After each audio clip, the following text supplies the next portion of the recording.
की तुमची मानसिकता किड्याची किड्यासारखी वाळी जशी लागते नाही, सगळं पोखरून खायचं. रामकृष्ण हे आले गेले त्याविन जग का ओसची पडले.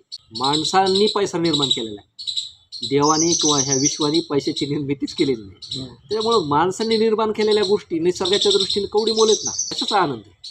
शहरामध्ये स्पर्धा आहे, आनंद नाही. शहरामधला माणूस जीवन जगत नाही. शहरामधला माणूस मरणाकडे जाण्याची स्पर्धा करतोय. आपल्याला जगायचं कसं, समोरचा कसा जगतोय त्यासारखं मला जगायचं. आलं लक्षात. समोरच्याने घर बांधलं, माझं का नाही. समोरच्याने गाडी घेतली, माझ्याकडे का नाही. आपण स्पर्धा आपल्या आनंदाशी नाही केली, आपण स्पर्धा दुसऱ्याच्या मृत्यूसोबत केलेली, आपण स्पर्धा दुसऱ्याच्या दुःखासोबत केलेली, आपण स्पर्धा बरं का दुसऱ्याच्या वेदनेसोबत केलेली. तुम्ही जे पाहाल तेच मिळणार. सत्य हे सत्यच असतं आणि सत्याने चालणारा माणूस फाटका जरी असला तरी तो नैतिक दृष्ट्यानं आणि निसर्गाच्या दृष्टीनं महान असतो. आणि तुमच्या ह्या महानतेच्या सावलीमध्ये की जे अकल्पिक भ्रामक आणि अनाचारी जग आहे ते फार तुच्छ आहे. तुम्हाला एक गोष्ट जर प्राप्त करायची असेल तर दुसऱ्या 10 गोष्टीचा त्याग करावा लागतो, तेव्हा ती मिळते. परंतु आनंद अशी गोष्ट आहे की ज्याला त्यागच करायची गरज. माणसांनी स्वतःचं आयुष्य जगताना, माणूस म्हणून जगताना की काय बदल केले पाहिजे. आता काल परवा पुण्या मुंबईला मुसळधार पाऊस झाला, अनेक पूल कोसळले, काही लोक मेले, त्यात नाल्या तुंबलेल्या दिसल्या आपल्याला. फक्त एक गोष्ट मला कटेल, कारण काय आहे की भ्रष्टाचार हा इथल्या प्रत्येक माणसाच्या अंगात आहे. बरोबर, प्रत्येक माणसाच्या ज्याला संधी भेटते ते सोडतच नाही भ्रष्टाचार. आता ते तुम्ही बघा ना, दूध भेसळ करणारे दूधवाले, म्हशीचं दूध जर ते 50 लिटर काढत असला तर 100 लिटर दूध घेऊन विकतो ते रोज. 50 लिटर काय करतो, डेअऱ्याचं दूध पुढे घेतो, त्यात सोडतो. आलं लक्षात. म्हणजे तो 50चं 100 करतोय आणि पैसे कमवतोय. मग हे डेअऱ्यामधलं जे दूध येतंय ते नैसर्गिक नाही ना, ते केमिकलचं दूध आहे. शॅम्पूपासून तयार केलेलं, अनेक औषधीपासून तयार केलं, रासायनिक ह्याच्यापासून तयार केलेलं. म्हणजे दूध डेअऱ्या पाकिटमधलं दूध डेअऱ्यांना पैसा मिळावा म्हणून ते पाकिटचं दूध तयार करतात. पाकिटचे दूध तयार करणारे कोण आहेत, राजकीय लोकांचे कार्यकर्ते. मग सामान्य शेतकरी पण काय म्हणतो की अरे ते तेवढा पैसा कमवतो, मी कमून मागे राहू. ते दूध विकत घेतो, लोकांना पाचतो. आलं लक्षात. म्हणजे या भारतामध्ये कुणीच मागं नाही, प्रत्येकजण भ्रष्टाचार करतोय आणि प्रत्येकजण मी त्याच्यापेक्षा पुढे गेलो पाहिजे ह्या आशेने करतोय. परंतु तो असा विचार करत नाही की मला ह्या सगळ्यापेक्षा चांगलं जीवन जगता आलं पाहिजे, हे असा विचार कोणीच करत नाही. म्हणून माणूस म्हणून जगणाऱ्यांची संख्या या देशामध्ये कमी आहे आणि इतरांचा विचार करणारी तर माणसं तर हरवली या देशामधून, काहीच झाली. आणि मला त्या गोष्टीचं म्हणजे हे जे काही पुलं पडले, काही त्या बांधकामात भ्रष्टाचार झाला हा विषय गौण आहे. पण एक गोष्ट फार महत्त्वाची आहे, कारण पुण्यामध्ये काल जी बातमी वाचली करायला, कचऱ्याचा डोंगर तयार झालेला. आता ते काय छोटा मोठा नाही बरं का, आपल्या डोंगरापेक्षा कितीतरी उंच आहे. ते फोटो बघितले मी. पुण्याची का मुंबईची? मुंबईला बी झालं पुण्याचं. काही 17-18 मजूर मेले. मजूर नाही, ते कचऱ्याचं व्यवस्थापन करणारी जी कंपनी होती त्यांचेच ते कामगार होते. तर ते पावसामुळे ते खचला कचऱ्याचा डोंगर आणि त्याच्या भोवती जी इमारत आहे का ती सुद्धा कोसळली. माणसं मला सांगा की स्वतःच्याच रोजच्या आचरणातला एवढा कचरा. बरं एवढं म्हणजे काय माहिती का की आरोग्य प्रशासन सांगते आपल्याला, WHO सांगते की प्लास्टिकचा कचरा, त्या कचऱ्यापासून माणसाला होणारे आजार, बरोबर, आणि त्याचं होणारं विघटन म्हणजे ते लवकर कुजत नाही ना.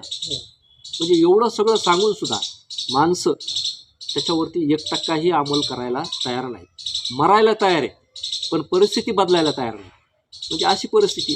त्याच्यामुळे हे शहरं आहेत का नाही, शहरं म्हणजे उखांडे झालेत, उखांडे.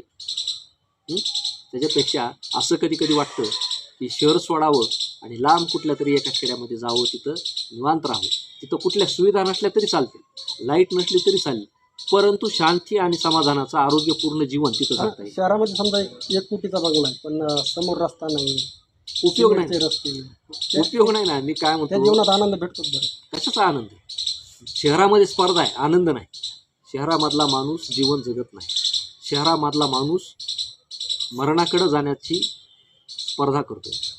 आलं लक्षात. की म्हणजे त्याला वाटतंय किंवा मी फार चांगलं जीवन जगतोय. परंतु जे आपण म्हणतो ना कूपमंडूक वृत्ती, शहरातली माणसं विस्तीर्ण विचारसरणीचे नाहीत, ते स्वतःपुरता विचार करणारे काय. आणि त्याच्यामुळे त्याला वाटतं की ते माझं 10 कोटीचा बंगला आहे, 1 कोटीचा बंगला आहे, परंतु तो त्याच्यासाठीच आहे. त्या 4 भिंतीच्या आडच त्याचं विश्व तयार झालेलं आहे आणि त्याला वाटतं की मी आता माझ्या घरामध्ये फार मोठा आहे.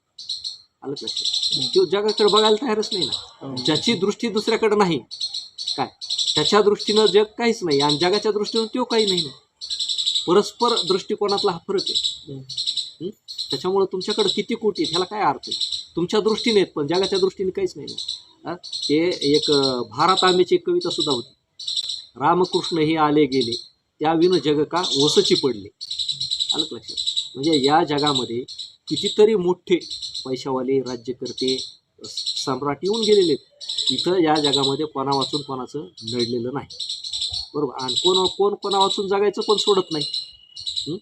मला सांगा, आपल्याकडे एक प्रथा आहे, माणूस मेला की त्याच्या जे घरी जी दुखवट असतो का नाही, त्या माणसाला गोड जेवण आणून दिले जाते. अशा जरी पाजारी काय करते, गोड जेवण आणून देते. कशासाठी देतात? त्याने ते विसरावं. आलं लक्षात? आणि त्या कृतीतून एक संदेश असतो की तो गेला त्याच्या वाचून तुझं काही नडलेलं नाही, तू आता चांगलं आनंदी जीवन जग, मिष्टान्न खा. म्हणून हे शेजारी पाजारी उद्युक्त करते. म्हणजे या जगामध्ये तुम्ही किती श्रीमंत आहेत, किती मोठे आहेत, याला कवडीचीही किंमत नाही. शेवटी माणसांनी पैसा निर्माण केलेला आहे, देवाने किंवा ह्या विश्वाने पैशाची निर्मितीच केलेली नाही. त्याच्यामुळं माणसांनी निर्माण केलेल्या गोष्टी निसर्गाच्या दृष्टीने कवडी मोल आहेत ना. मातीचा सुद्धा दर्जा देता येत नाही त्याला. कारण माती तरी काय होती माहिती का, दरवर्षी स्वतःमध्ये बदल घडवते आणि तिचं जी काही समजा ऱ्हास झालेला ती झीज भरून काढते. बरोबर. आता जुन्या 500च्या नोट आणल्या तर कोण घेणार आहे? कोण घेणार? बरोबर आहे का नाही? म्हणजे हे माणसांनीच माणसाचं एक भ्रामक विश्व तयार केलेलं आहे. त्या विश्वातून माणूस बाहेर येत नाही. आणि जोपर्यंत आपण या विश्वामध्ये आहोत, या भ्रामक कल्पनेमध्ये आहोत, तोपर्यंत आपल्याला आपलं जीवन कळणार नाही. बरोबर आहे का नाही? आणि त्याच्यामुळं यातून बाहेर पडलं पाहिजे आणि जे चुकीचं होतं त्याला विरोध केला पाहिजे. मग ते तुमचे रस्ते असो किंवा शहरातली घाण असो काय, तुम्ही जे विषय काढला का नाही, की बाहेरच्या देशामध्ये हे पाळलं जातं. बाहेरच्या देशामध्ये तुम्हाला सांगतो की 2 घराच्या मध्ये अंतर आहे, फार मोठं अंतर आहे. म्हणजे पूर्ण नैसर्गिक हवा पाणी त्या माणसाला मिळावा. बरोबर का? तिथं प्रदूषण कमी असावं.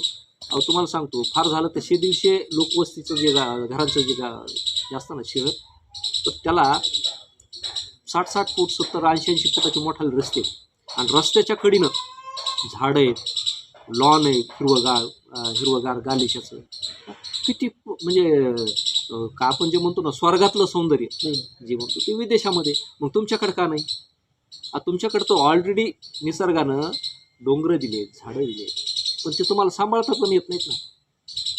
बरोबर. का सांभाळता येत नाही? की तुमची मानसिकता किड्यासारखी वाळू जशी लागते नाही, सगळं पोखरून खायचं. स्पर्धा लागली, प्रत्येक जण शहराकडे पळायला लागला, त्याच्यामुळे सुद्धा एक जास्त प्रॉब्लेम नाही. आता तुम्हाला एक सांगू का, शहराकडे पळायला लागला की नाही, तर ते मी सुरुवातीलाच काय सांगितलं की आपण आपलं आयुष्य कसं जगायचं हे विसरून गेलेलो. आपल्याला जगायचं कसं, समोरचा कसा जगतोय त्यासारखं मला जगायचं. आलं का लक्षात? समोरच्याने घर बांधलं, माझं का नाही? समोरच्याने गाडी घेतली, माझ्याकडे का नाही? आपण स्पर्धा आपल्या आनंदाशी नाही केली, आपण स्पर्धा दुसऱ्याच्या मृत्यूसोबत केलेली, आपण स्पर्धा दुसऱ्याच्या दुःखासोबत केलेली, आपण स्पर्धा बरं का दुसऱ्याच्या वेदनेसोबत केलेली. तुम्ही जे पाहाल तेच मिळणार. बरोबर की नाही? तुम्ही आनंद शोधला आनंद भेटेल, तुम्ही दुःख शोधलं तर दुःखच पात्रात पडेल. जो जे वांछील तो ते लाहो, पसायदानं सांगितलं. तुम्ही कशाची वाच्यता केली ते तुम्हाला मिळणार आहे. म्हणून जे काही माणसं केवळ नुसत्या शहराकडं ऐशोआरामाचं आयुष्य जगण्याच्या लालसेने इकडे येत आहेत, ते मिळवता एवढं प्रचंड दुःख त्यांच्या पदरात पडतंय काय की त्यातच आयुष्य संपून जातं. आयुष्याची शेवटी मिळतंय ते बी, म्हणजे तुम्ही तेवढे कष्ट करून समजा तुम्ही एखाद्या शहरात घर बांधलं, गरज नसणार. बरोबर. मग त्यासाठी गावाकडची जमीन विकली, अनेक तुमच्या आयुष्यातला महत्त्वाचा जो कालावधी तो संपून गेला.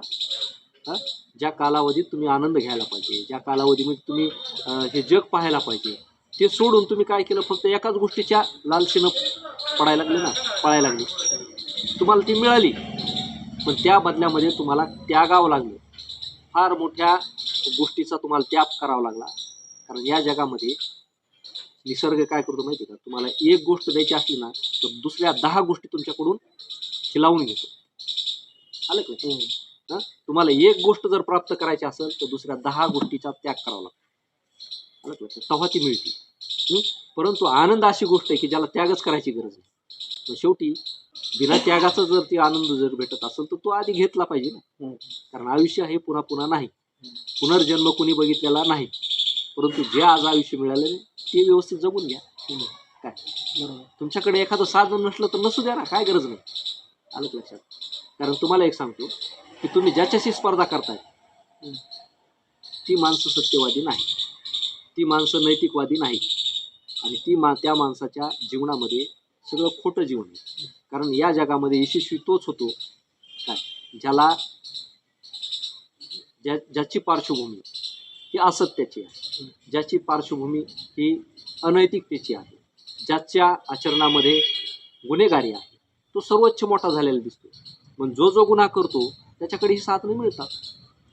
मग आता तुम्हाला सांगा की तुम्हाला गुन्हेगार होऊन अनैतिक होऊन जर मिळवायचं असेल तर तुम्हाला ते मिळेल लवकर, बरोबर का? पण तुम्हाला आनंद भेटणार नाही ना, माणूस म्हणून तुम्हाला कोणी चांगलं मानणार नाही. तेवढ्यापुरती लोक तुम्हाला मान देतील, तोंडावरती चांगलं बोलतील, परंतु मागं तुमच्या कुचा निंदाच करणार. आलं का? शेवटी ज्याचा त्याचा प्रश्न आहे की त्यांनी आयुष्यामध्ये काय मिळवायचं आणि काय गमवायचं. बरोबर. परंतु माझं म्हणणं एवढंच आहे की माणूस म्हणून जन्माला आला, माणूस म्हणून राहा काय. आणि सगळ्यात महत्त्वाचं की सत्य बोलायला शिका. तुमच्या आजूबाजूला जर एखादी गोष्ट चुकीची होत असेल तर तुम्ही भिवू नका. तो कुठला मोठा डॉन असो, कुठला मोठा राज्यकर्ता असो, काही असो. कारण काय माहिती का, तुमच्या नैतिकतेसमोर हे अनैतिक आणि अनाचारी लोक आहेत ना, त्यांची लायकी फार कमी आहे. म्हणजे हे तुमच्या सावलीतही उभा राहण्याच्या लायकीचे नाहीत. मग हे हेलिकॉप्टरमध्ये फिरणारे असो, विमानात फिरणारे असो, नाही तर मोठ्या गाड्यात फिरणारे असो. कारण शेवटी सत्य हे सत्यच असतं, आणि सत्यानेच चालणारा माणूस फाटका जरी असला तरी तो नैतिक दृष्ट्यानं आणि निसर्गाच्या दृष्टीनं महान असतो. आणि तुमच्या ह्या महानतेच्या सावलीमध्ये हे जे अकल्पिक भ्रामक आणि अनाचारी जग आहे ते फार तुच्छ आहे. त्याला उपाय काय समजा शहरामध्ये सध्या जी समस्या आहे, 2 घरामध्ये जी गल्ली त्याच्यामध्ये कमीत कमी 100 फुटाचा रोड तरी पाहिजे. हे सगळं पाहिजे, परंतु इथं जे भ्रष्टाचार करणारी लोक आहेत बरं का, इथं जे भ्रष्टाचारासाठी जगणारे लोक आहेत ते काय करतात माहिती आहे तुम्हाला सांगतो. जरी रोड असला आणि एखादा शेजारी, म्हणजे सगळं जग सारखं नाही आहे. एका गल्लीत राहणारी माणसं सारखे नाहीत, एका घरात राहणारी माणसं सारखे नाहीत. प्रत्येकाची विचारसरणी वेगळी. तुम्ही चांगले आहेत, परंतु तुमच्या शेजाऱ्याला वाटलं अरे एवढा मोठा रोड काय करायचं, 10 फूट मी सरकतो ना, तो 10 फूट अतिक्रमण करून टाकतो काय. मग तो काय करतो माहिती का, की ते अतिक्रमण राहावं म्हणून तो काय करतो की पुढच्या पुढाऱ्याला किंवा त्या नगररचना विभागाला किंवा त्या नगरपालिकेतला किंवा त्या ठिकाणची जी काही प्रशासन व्यवस्था असेल त्याला ते काय करतो, फुकटात मिळालेली जागा 1 लाख रुपये 10,000 रुपये नेऊन देतो तो आणि बसतो तिथं. आणि मग काय होतं की त्याचं ही प्रवृत्ती वाढते की पैसा दिला की काही होत नाही.